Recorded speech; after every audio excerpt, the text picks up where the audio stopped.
Aí, ó, perigoso mosquito da dengue, ó. Tá vendo? Ó a situação. Aí o número aí, ó. Ó.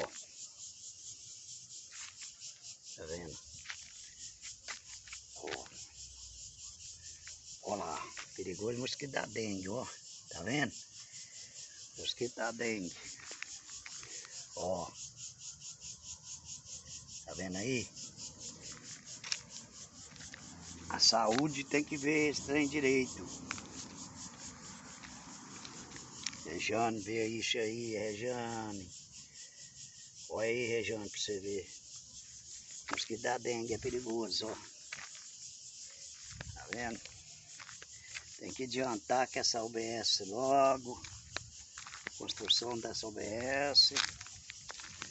É que já tenho aqui uma medição, ó. Olha. Já tem outra medição aqui, ó.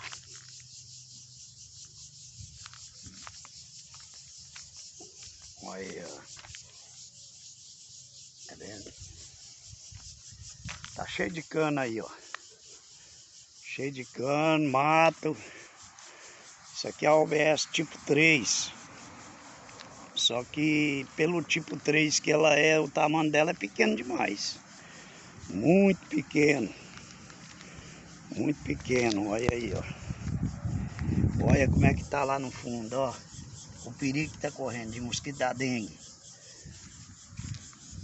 Mosquito da dengue, ó o perigo aí, ó.